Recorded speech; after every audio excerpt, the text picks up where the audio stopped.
Last Legion. Possibly the least accurate historical film that I happen to love. I guess I would have to call 2007's The Last Legion my personal guilty pleasure. They do a pretty good job of costuming. The scenery is great. The story is outstanding as a story, but the historical details are so mixed up or unclear, it's almost a fantasy.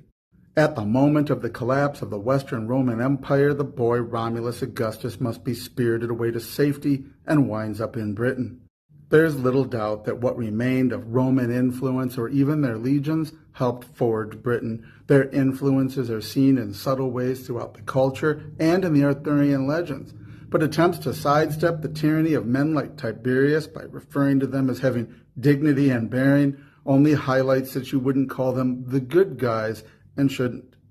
That the sword Excalibur is forged in Britain for the conqueror Julius Caesar and yet somehow becomes a symbol of their future leadership and autonomy is completely nonsensical.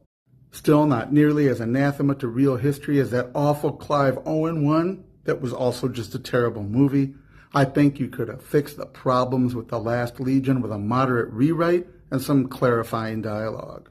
But as a simple sword and sandal movie, it's pure genius, using a different part of history than is usually used, seizing on mythology and some real historical details. It builds up to an incredible climax that lovers of the Roman world should be moved to tears. I never get tired of rewatching it, despite all its problems.